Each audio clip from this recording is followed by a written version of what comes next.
David, first of all, it's good to see you again. Hi, Tony. How are you, buddy? I'm great. I think the last time we talked was last voyage of the Demeter. What a creepily wonderful film that is. Thanks, man. You know I love my monsters and you know I love my scary movies, and it's so cool that I am getting to be on this amazing journey as an actor, a storyteller. I'm the guy that, as we talked about before, grew up watching Vincent Price and, Boris Karloff and Peter Lorre and Lon Chaney. And now I am having so many incredible opportunities where directors want to put me in these terrifying and scary movies where I get to create these characters. It's like, what a blast. Although, who would have thought that in this scary movie that I'm now out here promoting, I'd play somebody much more akin to Dick Cavett than Dracula? Yeah. Well, I think it's a beautiful role. Jack is a very understated yet overstated guy at the same time. I mean, he's a television personality. And digging deeper and deeper into who he is and what he is just such a fun ride. Thanks. I agree. It was utterly terrifying for me to say yes to in the beginning, just because, as you know, I mean, you're familiar with my work. I've definitely lived within a certain kind of parameter. I like to believe that I can do anything that's possible, and I like to think as an actor that I could put on any hat, any costume, any time period, any dialect, because that's what I love about the work. But sometimes you get scared and you think, I don't know if I could do that. I don't know if I have the potential to do that. So late night talk show host definitely fell outside of the realm of my possible abilities. And yet I did say yes to the role. And here we are today promoting it. So somebody believed in it. And, it's wild. Well, it is wild because people that have seen it at film festivals are raving about it, first of all, which is no small task to please film festival audiences. You're right. It isn't. And I have a question. Did you fall in love with horror and thrillers when you were a kid watching TV? Yes. So I grew up in Kansas City, pretty conservative household where horror was forbidden.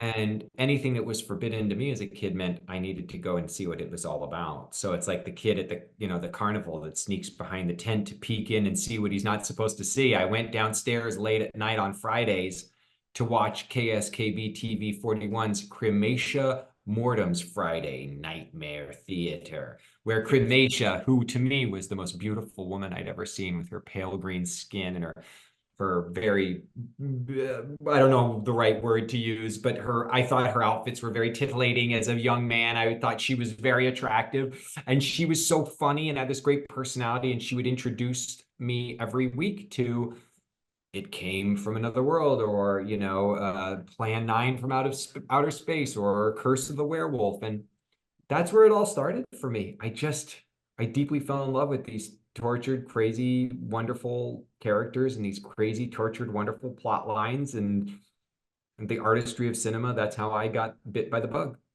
It's too bad kids don't grow up with, Cremora and Let's bring it back. You know what I and mean? You know Elvira what it and is?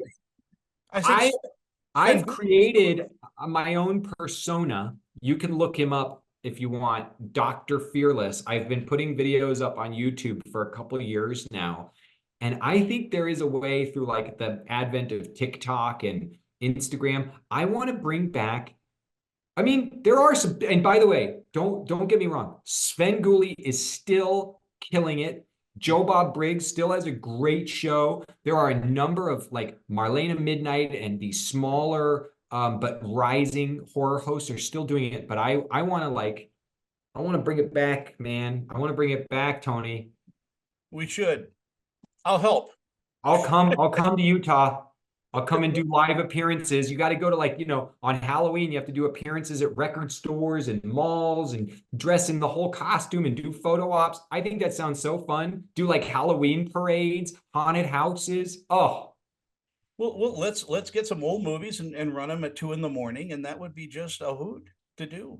I mean, you're in media, you get it. I think people are so separated right now because of the technology and the way that we experience life. We don't even mostly go to the grocery store anymore. Sometimes people are doing everything through Amazon or not going to the movies. We're trying to get people back to the movies, but I think people are yearning for a live experience or to connect with people. That's why I'm glad people are going to the movies to Yes. see movies. And I want to have like drive-in monster movie events where like I could show up dressed as Dr. Fearless and introduce, Attack of the 50-Foot Woman. Doesn't that sound fun? That would be so much fun, and even do interviews with directors and Yes. people like Get that. Joe Dante out there. That would be Yeah, a blast.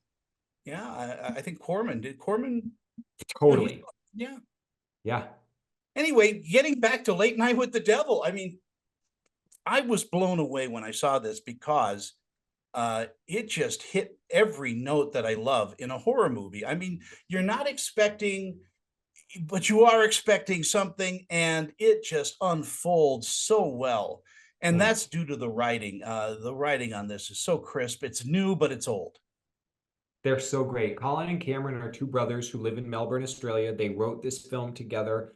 They are students of the genre. They love movies from Cronenberg and classic horror through all of the amazing stuff of the 70s and 80s, Exorcist, Rosemary's Baby, and they brought all of that love and all of that passion to the page. And it is a gift when you get a character like this that's so complex and complicated, and you get a chance to put on the costume and the sideburns and play on a set. It felt like doing a play. I felt like I was back in Chicago doing theater again. It was really a dream. You put on the hat of the producer too on this. Yes, I did. I got to have creative input from the beginning, from getting involved. I've been really involved in helping give notes and thoughts on the way we wanted to present the film to the public. When we went to the first film festival, I was really excited about being involved in helping get the word out about this movie. And I've launched my company, Good Fiend Films, last year, where we're going to tell complex stories through the lens of genre. And Late Night with the Devil is one of the very first projects to come out of the gate from Good Fiend Films. So I'm really, really proud of that. Using Michael Ironside is was a stroke of genius and maybe luck because he is so good. He's perfect.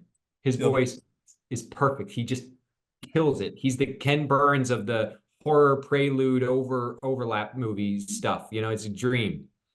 our time has flown by. One Well, question. Tony, you're amazing. I know we've got many more projects to be discussing in the near future, but thank you for being so supportive, and all my monster best to all the good folks in Utah. Thank you. My last question is, Yeah. what do you think audiences are going to take away from watching Late Night with the Devil? Well, I hope that they have a blast. I hope they spill their popcorn and they yell and scream a couple times and they laugh very hard. I think that no matter what kind of film goer you are, whether you like or don't like horror, this is a movie that is so much fun that hopefully it kind of feels like you went on a really great ride. Well, I know I did. David, it's such a pleasure to catch up with you. Thanks, I'm gonna man. try to find you on social media and talk with you longer someday. I appreciate it. Thanks, buddy. Thank you, and Take care. have a great afternoon. You too, bud.